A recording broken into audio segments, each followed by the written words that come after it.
합니다. 시편 4편 1절부터 8절까지의 말씀 함께 읽도록 하겠습니다.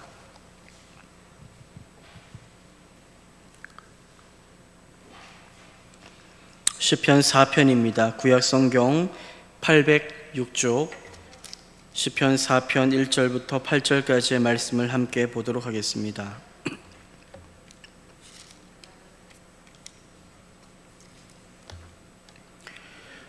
구약성경 806쪽입니다. 806쪽.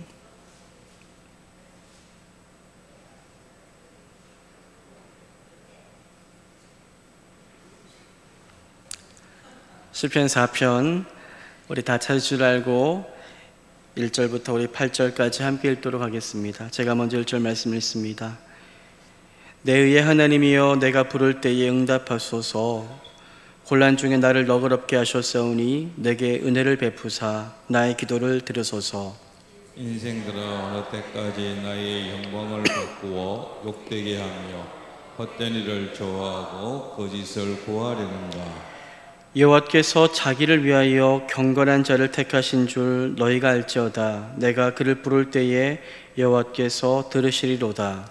너희는 떨며 범죄하지 말지어다. 자리에 누워 심중에 말하고 잠잠할지어다. 의의 제사를 드리고 여호와를 의지할지어다. 여러 사람의 말이 우리에게 선을 보일 자 누구뇨 하오니 여호와여 주의 얼굴을 들어 우리에게 비추소서. 주께서 내 마음에 두신 기쁨은 그들의 곡식과 새 포도주가 풍성할 때보다 더하니이다. 내가 평안히 눕고 자기도 하리니 나를 안전히 살게 하시는 이는 오직 여호와이시니이다.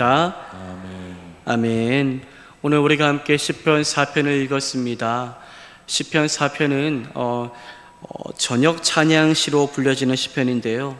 낮 동안 원수들의 조롱, 압박을 받았지만 이제 그 낮이 지나갔습니다. 이제 밤이 왔습니다. 저녁이 되었을 때에 오늘을 또 살아간 것에 감사하며 다윗은 하나님 앞에 나아가 기도합니다. 또 기도하는 가운데 소망을 발견하게 되고 또 흔들렸던 마음이 중심을 되찾고 평안을 얻게 된다 하는 그러한 주제를 담고 시편 4편이 기록되어졌습니다. 하나님은 환난 속에서도 하나님께서 택하신 자들이 있지요. 그 경건한 자를 보호하십니다. 그리고 그 환난 가운데 하나님을 향해 부르짖는 기도를 하나님은 들으십니다. 이 사실을 확신하시며 다윗이 그러한 은혜를 많이 경험했는데 다윗에게 임한 환난처럼 우리에게도 환난의 날이 있을 수가 있는데 다윗이 그 환난의 날에 하나님을 찾고 하나님 앞에서 회복되고 기쁨을 되찾았던 것처럼 우리 또한 환난 날에 하나님을 향해 부르짖을 때에 주님이 주시는 평안함과 기쁨이 우리 안에 충만하게 되기를 축복합니다. 다윗은 환난은 계속 다윗에게 몰려왔습니다. 그의 평생에 환난이 없었던 적이 없습니다. 물론 태평성대를 누렸던 때 문제 없었던 때도 있었겠지만 그 순간에도 시시각각 유혹과 환난과 괴로움의 시간들이 있었지요. 그에게는 환난이 멈추지가 않았습니다. 하지만 그에게도 멈추지 않는 것이 있었는데요. 다윗은 무엇을 멈추지 않았습니까? 기도하는 것을 멈추지 않습니다. 환난이 자신의 인생 앞에 계속해서 닥쳐왔던 것처럼 그는 그 환난과 동일하게 계속해서 기도하기를 멈추지 않았던 거지요. 시편 4편 1절에서 그는 이렇게 기도했는데요. 우리 4편 1절 말씀을 함께 한번 읽어보겠습니다. 시작. 내 의의 하나님이여 내가 부를 때에 응답하소서. 곤란 중에 나를 너그럽게 하셨사오니 내게 은혜를 베푸사 나의 기도를 들으소서. 내게 은혜를 베푸사 나의 기도를 들으소서. 기도하고 있습니다. 오늘 시편 4편은 하나님을 어떻게 부릅니까? 내 의의 하나님이여 내가 부를 때에 응답하소서라는 기도로 시작하는데요. 본문에서 다윗은 하나님을 어떠한 하나님으로 부르고 있습니까? 내 의의 하나님이여 라고 부르고 있습니다. 우리는 이 말씀을 볼 때에 하나님의 의로우신 분이시다라고 생각할 수 있는데, 여기에서 내 의의 하나님이여 라고 말한 내 의의라는 말은 히브리어 치드키라는 말인데, 번역하면 내가 의롭다는 사실을 아시는 하나님이라는 의미입니다. 나의 의로움을 사람들은 모르지만 누구는 아신다고요? 하나님은 아신다라는 것을 다윗은 알고 있었던 것입니다. 다윗은 대적들로 인하여 근거 없는 모욕을 당하고 있었습니다. 대적들은 다윗의 의로움을 어떻게 해서든지 깎아내리려고 그렇게 모든 힘을 다하였습니다. 그러한 상황, 주변의 여러분들, 내 주변에 있는 사람들이 다 나를 잡아먹으려고 하고, 나를 끌어내리려고 하고, 내 명예를 실추시키려고 하고, 그렇다면 마음이 어떨까요? 마음이 흔들리겠지요. 요동할 것입니다. 그런데 그러한 상황 속에서도 다윗이 참 놀라운 것은 요동하지 않습니다. 왜냐하면 하나님께서 자신이 내가 의롭다는 것을 아실 것을 그는 믿었기 때문입니다. 그래서 다윗은 사람들 때문에, 사람들로 인하여 마음이 요동하지 않았고, 그 힘겨운 상황 속에서도 평강과 기쁨을 빼앗기지 않을 수 있었지요. 우리 또한 마음이 막 요동칠 때가 있습니다. 대부분 다 사람 때문일 겁니다. 내 주변의 사람들, 나를 힘겹게 하는 사람들 때문에 마음의 요동함을 경험할 때가 있을 텐데, 때론 억울할 때도 있고요. 사람들 때문에 나의 의로움을 사람들이 알아주지 못할 때도 있습니다. 그때 우리의 마음이 어떨까요? 흔들리고 무너집니다. 쉽게 상처받고 절망 가운데 갇혀버리고, 말만 하면 원망이 튀어져 나오고, 이제는 소망이 없다, 가망 없다라는 그런 푸념 섞인 말만 하게 되는 겁니다. 그러한 때에 여러분들, 우리에게 필요한 게 뭘까요? 오늘 다윗이 보여주었던 다윗과 같은 모습이 아닌가 생각해 보게 됩니다. 나를 인정하지 않고 나를 깎아내리려고 하는 악한 사람들을 향해 그들과 싸우고 그들 앞에 변명하기보다, 내 의로움, 나의 의로움을 아시는 하나님께 신원하며 기도함으로 요동하지 않는 믿음의 삶을 선택하는 것이 진정한 지혜임을 기억하시기를 바랍니다. 그렇게 하나님을 붙들며 기도하는 다윗에게 하나님은 어떠한 은혜를 주실까요? 오늘 그는 이렇게 고백합니다. 곤란 중에 너그럽게 하시는 은혜라는 표현을 하고 있는데요, 다윗은 하나님을 향해 이렇게 고백합니다. 곤란 중에 나를 너그럽게 하셨사오며 라고 고백합니다.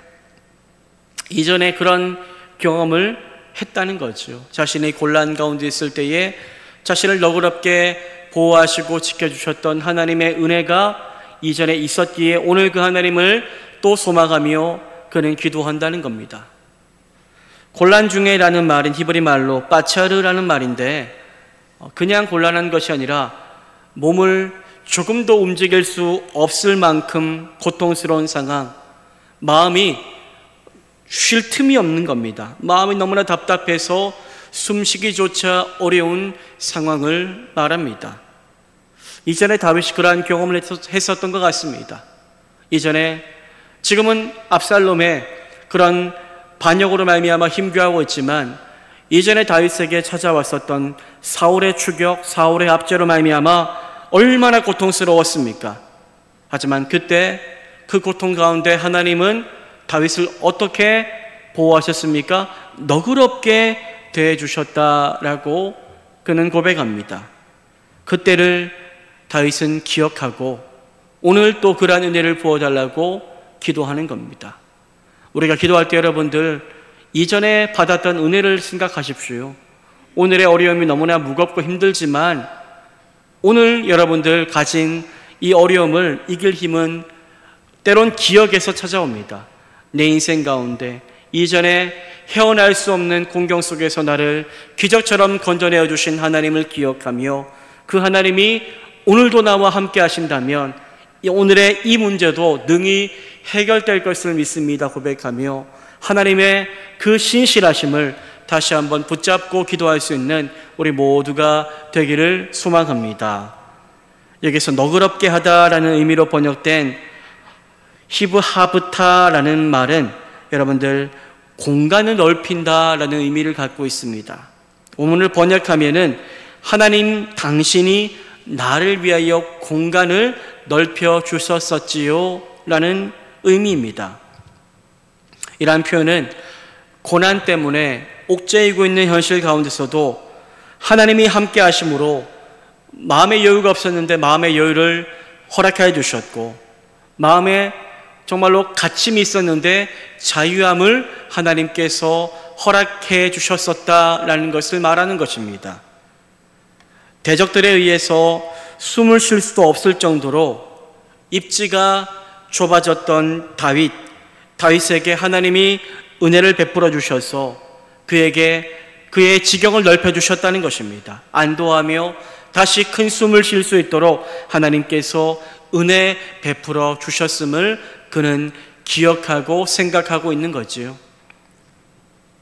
과거 다윗의 인생 가운데 가장 큰 위기, 사울 왕의 집요한 추격이었지요. 다윗은 사울 왕의 추격을 피하여 어디까지 피합니까? 원수의 땅까지 피합니다. 원수의 땅이었던 블레셋, 그 블레셋의 가드 왕에게까지 그는 피신합니다. 그 정도로 절박했던 겁니다. 그 정도로 사울의 추격이 무서웠던 겁니다. 그는 거기에서 살기 위해 어떤 행동까지 합니까? 미친 척하지요. 마치 미친 사람처럼 행동하기까지 하였습니다. 하지만 다윗은 그 헤어날 수 없을 것 같은 위기에서 건짐받게 됩니다. 헤어나오게 된 거죠. 어떻게 그럴 수 있었습니까? 그 모든 것은 자신의 힘과 지혜와 능력이 아니었지요. 하나님의 은혜와 도우심이었습니다. 그는 훗날 이제 세월이 지나 돌아봅니다. 이전의 삶을. 그때도 내가 이렇게 어려움 속에서 헤어나왔지. 그때도 내 지혜가 아니었어. 내 능력이 아니었어. 하나님이 내게 은혜 주셨고 하나님께서 나를 너그럽게 하셨기 때문에 내가 헤쳐나올 수 있었어라고 그는 고백하고 있는 것입니다. 이것이 여러분들 다윗의 위대한 신앙의 면모인데요. 우리에게도 이러한 믿음이 있기를 바랍니다. 모든 환난과 위기, 이 위기를 극복할 수 있었던 것은 하나님께서 연약한 나를 너그럽게 하셔서 내게 기적과 같은 은혜를 베풀어 주셨기 때문이다 라고 고백하며 그렇게 도와주신 하나님을 날마다 기억하고 또 오늘의 환난, 내일의 환난 속에서도 그렇게 도우실 하나님을 소망하며 환난을 이기며 살아갈 수 있는 우리 모두의 삶이 될 수 있기를 축복합니다. 고통과 환난의 때에 하나님을 향해 간절히 부르셨던 다윗은 자신을 괴롭게 하는 대적들을 향한 준엄한 경고의 말을 내뱉기 시작합니다. 시편 4편 2절을 함께 한번 읽어보겠습니다. 읽겠습니다. 시작. 인생들아 어느 때까지 나의 영광을 바꾸어 욕되게 하며 헛된 일을 좋아하고 거짓을 구하려는가. 인생들아 어느 때까지 나의 영광을 바꾸어 욕되게 하며 헛된 일을 좋아하고 거짓을 구하려는가. 방금 지금 읽은 2절의 내용은 마치 다윗이 자신을 괴롭게 하는 대적들을 앞에 세워놓고 인생들아 라고 말하며 이야기하는 것 같지만 아닙니다. 기도 가운데 내뱉는 말입니다. 하나님 앞에 기도하는 가운데 홀로 기도하면서 독백적인 어조로 믿음으로 선포하는 말인 것입니다. 다윗의 대적들은 다윗에게 어떤 행동을 하였습니까? 다윗의 영광을 바꾸어 욕되게 하였습니다. 그들은 하나님이 친히 세운 다윗, 그런데 그 다윗인데도 불구하고 왕을 죽이려고 하였고 하나님의 영광이 아닌 자신들의 영광을 취하려고 하였지요. 다윗은 그들의 반역 행위가 다윗 자신의 영광을 부끄럽게 한 행동이다라고 말하는데요. 왕입니다. 왕 다윗이 왕궁에서 쫓겨나 거친 들을 유리하고 방황하며 허겁지겁 대적들에게 쫓기는 것 자체가 왕에게는 너무나도 불명예스러운 일이었습니다. 다른 사람도 아니라 누구입니까? 자신의 아들입니다. 아들. 친아들의 반란으로 이러한 상황 가운데 처하게 된 것은 다윗이 지금까지 누렸던 모든 영광이 다 사라지는 것 같은 참 욕된 일이었지요. 다윗의 대적들은 이러한 헛된 일을 좋아하였고 거짓을 구하며 다윗을 어떻게 해서든지 공공에 빠뜨리고자 하였습니다. 그러나 다윗은 이러한 대적들의 완강한 공격에도 참 흔들리지 않는데요. 다윗은 이 순간에도 하나님을 신뢰합니다. 우리는 보통 너무나 힘든 순간이 찾아오거나 믿음으로 잘 살고 있는데도 내게 이러한 어려움이 계속 닥치면 흔들립니다. 하나님을 향한 때론 의심도 하기도 하고, 하나님 어떻게 이럴 수 있습니까? 하나님 나 버리신 것 아닙니까? 라고 고백할 수 있는데, 하지만 다윗은 이 순간에도 하나님이 나를 택하셨다는 것을 굳게 믿습니다. 하나님이 나를 택하셨고 지금도 그 하나님께서 나의 기도를 듣고 계심을 그는 믿음으로 고백합니다. 시편 4편 3절을 함께 한번 읽어보겠습니다. 시작. 여호와께서 자기를 위하여 경건한 자를 택하신 줄 너희가 알지어다. 내가 그를 부를 때에 여호와께서 들으시리로다. 그 순간에 그는 이렇게 고백합니다. 여호와께서 자기를 위하여 경건한 자를 택하신 줄 너희가 알지어다. 내가 그를 부를 때에 여호와께서 들으시리로다. 다윗은 하나님께서 자신을 선택했다라고 믿는데요. 어떠한 다윗을 선택했다라고 믿습니까? 경건한 자기를 하나님께서 선택하셨다라고 말합니다. 경건한이라는 하시드라는 말은 하나님에 대해서 신앙의 절개가 변함없는 사람이라는 의미를 갖고 있는데요. 다윗은 말 그대로 정말로 변함없었습니다. 형통할 때도 하나님을 의지하였고 또 곤란 가운데 있을 때도 하나님을 여전히 의지하였습니다.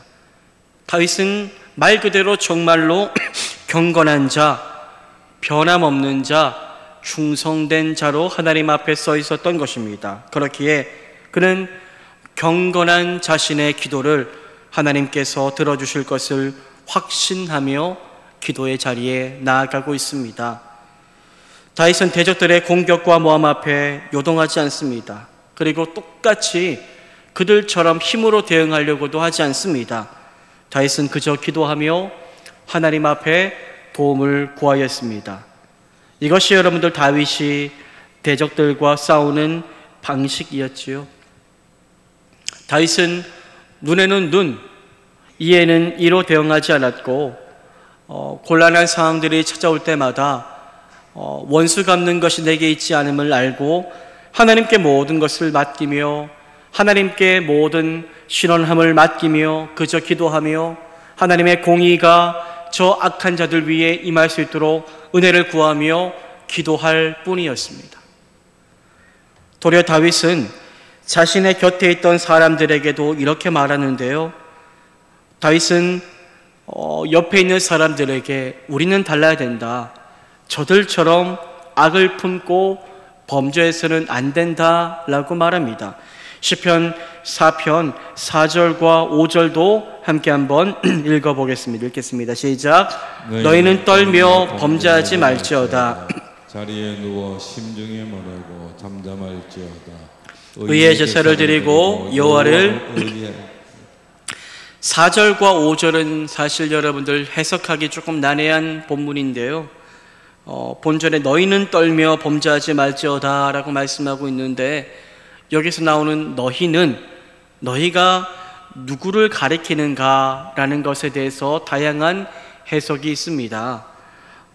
앞에 2, 3절의 내용을 염두에 둔다면 여기에서 나오는 너희들은 다윗을 괴롭힌 대적들이 될 것입니다. 그런데 이어지는 5절을 연결시켜 본다면 5절에 의의 제사를 드리고 여호와를 의지할지어다 라는 말씀을 염두에 둔다면 이 4절의 말씀은 다윗의 대적들을 향한 권고로 보기는 또 어렵습니다. 그래서 이 본문은 많은 학자들이 다윗을 따르고 있었던 곁에 있던 추종자들, 다윗 곁에 있었던 사람들을 향한 다윗의 말로 이해하는 것이 합당하다라고 해석합니다. 다윗 곁에 있었던 사람들, 그들도 다윗처럼 여러분들 답답하고 분노하였을 겁니다.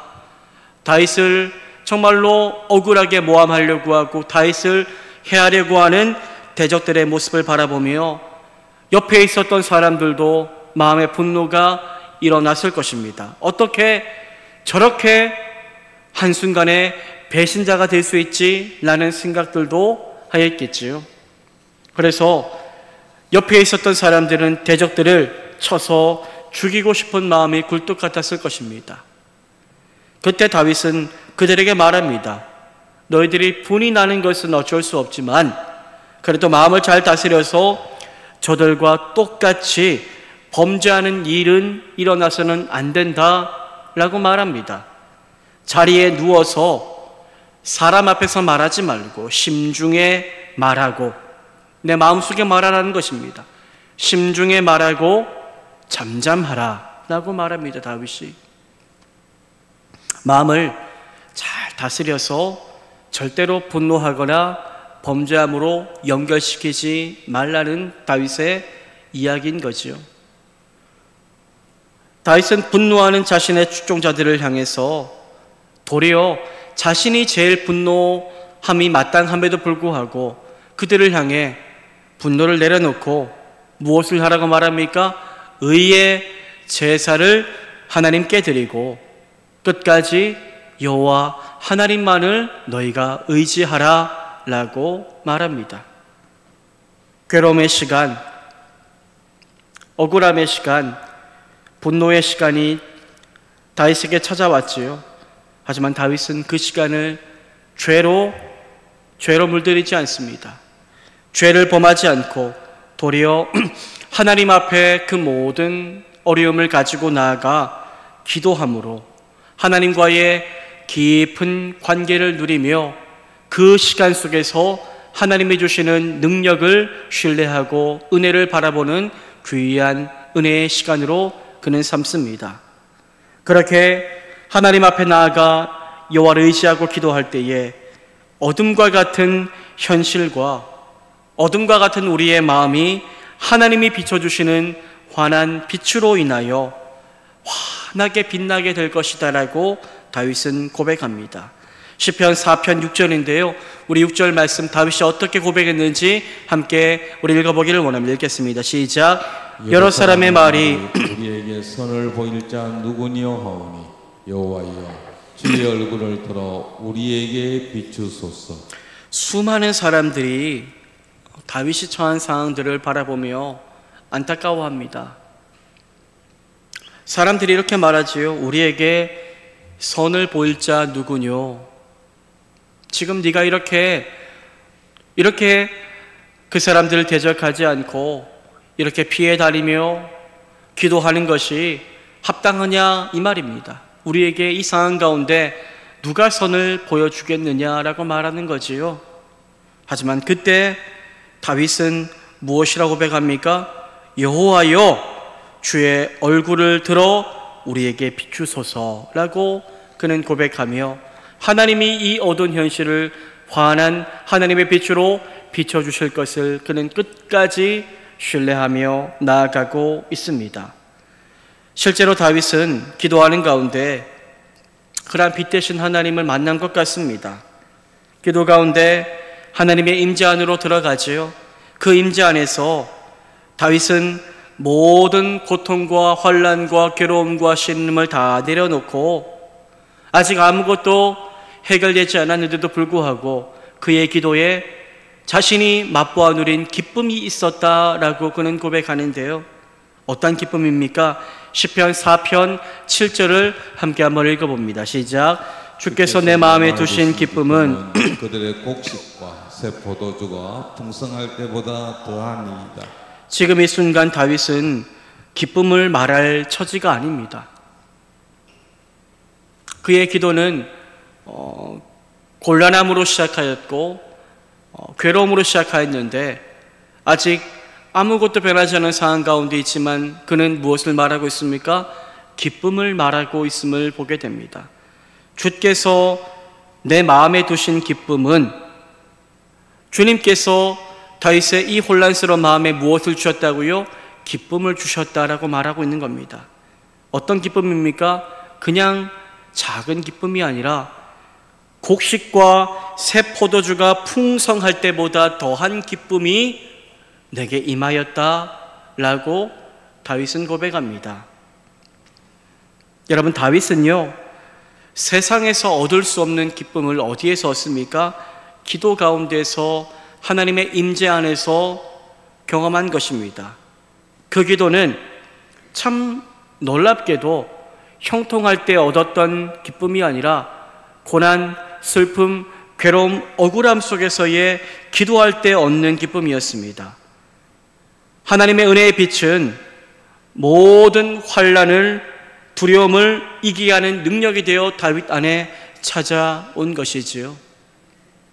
다윗은 하나님과의 깊은 영적 만남으로 인하여 환난 속에서도 마음에 충만한 기쁨을 맛보게 됩니다.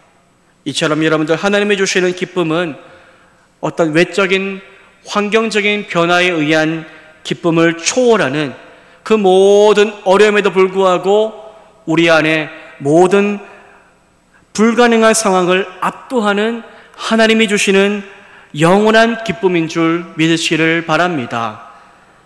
이 기쁨은 실로 모든 상황을 압도하는 기쁨이었습니다.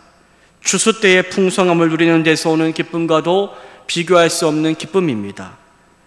물질적인 만족, 세상적인 쾌락, 내가 원하는 것을 했을 때의 즐거움, 그것과 비교할 수 없는 기쁨이 곤란함 속에서 기도하는 가운데 다윗 안에 놀랍게 찾아온 것이지요. 여러분, 다윗이 경험한 이 놀라운 세상에 줄 수 없는 기쁨을 우리 또한 풍성하게 누릴 수 있게 되기를 소망합니다. 환경을 초월하는 기쁨, 이것이 있습니다. 이 기쁨을 여러분들 사모하시기를 바랍니다. 세상에서 얻는 기쁨도 물론 좋습니다. 세상 내가 원하는 일들이 잘 풀릴 때의 기쁨, 자식들이 잘 될 때의 기쁨, 건강이 회복되었을 때의 기쁨, 많은 기쁨이 있지만 그것과 비교할 수 없는 기쁨이 어디에 있습니까? 주님 임재 안에서 얻어지는 기쁨입니다. 참된 기도를 하고 정말로 하나님을 인격적으로 만날 때에 그 기쁨은 세상의 어떠한 말로도 표현할 수 없는 기쁨입니다.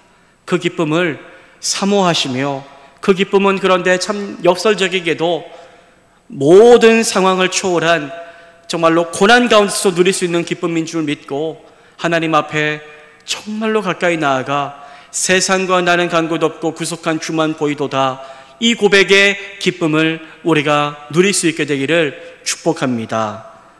이렇게 다윗은 의의 제사를 드리며 하나님 안에서 기도하는 가운데 기쁨을 경험하는데요, 그렇게 기도하는 가운데 다윗 안에 기쁨이 임하였고 그 기쁨은 실제로 그의 삶에 연결되어 그의 삶을 변화시키는데요, 어떠한 일이 일어났다라고 이야기하고 있습니까? 시편 4편 8절을 함께 한번 읽어보겠습니다. 읽겠습니다. 시작. 내가 평안히 눕고 자기도 하리니. 나를 온전히 살게 하시는 이는 아멘. 내가 평안히 눕고 자기도 하리니. 지금 상황은 평안히 누울 상황이 아닙니다. 잠잘 상황도 아니에요, 사실. 그런데 나는 평안히 눕기도 하고 자기도 한다라고 고백합니다. 나를 안전하게 하실 여호와 하나님이 나와 함께 하심을 그는 믿어 의심치 않았기 때문입니다. 여러분, 마음이 불안할 때 어떻습니까? 삶의 위기가 닥쳤을 때 여러분도 어떻습니까? 어떠한 현상이 일어납니까? 마음이 불안하고 두려움이 찾아오고 그러면 잠이 안 옵니다. 잠이 오지 않지요. 밤이 무섭고 평안하게 밤을 지나지를 못합니다. 불안함과 위기의식이 밤중에 더욱더 깊이 내게 찾아오기 때문입니다. 아들 압살롬의 반역으로 인하여 예루살렘 성전을 떠나서 궁핍한 곳에 그렇게 겨우 비참히 피하여 숨어 지내는 다윗, 언제 자신이 죽을지 모르는 그 위기 상황 속에서 그에게 찾아온 공포와 불안감은 잠을 자지 못하게 했을 것입니다. 불면의 밤을 만들었겠지요. 그런데 놀랍게도 다윗은 오늘 무엇을 말하고 있습니까? 내가 평안히 눕고 자기도 하리니 라고 고백합니다. 그의 마음에 임한 기쁨이 그의 삶에도 변화를 가져오게 된 겁니다. 이전에는 자지 못하였고 뜬 눈으로 밤을 지샐 때가 많았는데 이제는 기도하고 난 이후에 하나님이 주신 놀라운 기쁨으로 말미암아 내가 모든 것을 하나님 앞에 맡기며 평안히 누워서 잠을 이루는 그런 밤을 맞이하게 되었다라고 그는 고백하고 있습니다. 왜, 어떻게 그는 그렇게 평안히 누워 잠을 잘 수 있었을까요? 그는 믿었기 때문입니다. 무엇을 믿었습니까? 나를 안전히 살게 하시는 이는 오직 여호와이시니이다. 이것을 믿었기 때문입니다. 나를 안전히 살게 하시는 이는 여호와 하나님 당신이기 때문입니다 라고 그는 고백하는 겁니다. 이러한 다윗의 믿음이 저와 여러분에게도 임하게 되기를 소망합니다. 혹시나 인생의 힘든 시절을 지나고 있습니까? 곤란한 시절을 지나고 있으십니까? 그때 무엇을 하실 겁니까? 다른 것 찾지 말고 인간적인 방법 다 내려놓고 하나님을 향해 간절히 다윗처럼 부르짖어 보시기를 바랍니다. 하나님께서 곤란함 속에 있는 우리를 불쌍히 여기시고 너그럽게 하셔서 우리에게 그 모든 어려움들을 이기게 할 수 있는 은혜를 베풀어 주실 것을 믿으시기를 바랍니다. 우리를 공격하는 자들이 있을 겁니다. 그 대적들에게 분노의 마음으로 대응하지 말고 범죄하지 말고 우리가 할 일은 뭡니까? 우리의 싸움은 늘 세상과 다른 싸움입니다. 우리의 싸움은 영적인 싸움인데 잠잠히 하나님께 기도하며 싸우는 것입니다. 하나님의 의로움을 의지하며 싸우는 것입니다. 하나님이 싸워주실 것을 신뢰하며 기도하는 것입니다. 그렇게 하나님을 의지하며 살아가는 이곳에 모인 모든 성도님들 다 되시기를 소망합니다. 그렇게 하나님을 의지하며 하나님 앞에 간절히 기도할 때에 주님이 우리 가운데 무엇을 주실까요? 기쁨을 주실 겁니다. 기쁨. 세상에서 얻을 수 없는 기쁨, 하나님만이 주실 수 있는 기쁨, 아직 응답되지 않았는데도 누리는 확신의 기쁨, 그 기쁨을 간절히 기도하는 사람만 누릴 수 있습니다. 그냥 여러분들 중언부언하며 그냥 잠시 왔다 잠시 돌아가는 기도로는 그런 기쁨을 경험할 수 없습니다. 하나님을 정말로 깊이 만나고 정말로 이 기도의 시간에 나와 하나님과의 독대의 만남이 이어질 때에 하나님이 세상 줄 수 없는 하늘의 기쁨을 우리 가운데 내려주실 줄 믿고 그렇게 기도하기를 바라며 기도를 더욱더 사모함으로 힘쓰시는 우리 모두의 삶이 되기를 소망합니다. 그렇게 될 때에 우리 안의 기쁨이 나를 온전히 덮어서 내 마음만 기쁜 것이 아니라 나의 삶에도 그 기쁨이 흘러나와 모든 두려움의 현실 속에서도 여호와 하나님을 믿고 의지함으로 말미암아 불안해하지 않고 두려워하지 않고 평안히 눕고 자기도 하는 그런 하나님께 맡기는 은혜를 누리는 우리 모두의 삶이 될 줄 믿습니다. 이 시간 그러한 은혜를 바라며 함께 우리 믿음으로 기도하기를 원합니다. 억울하고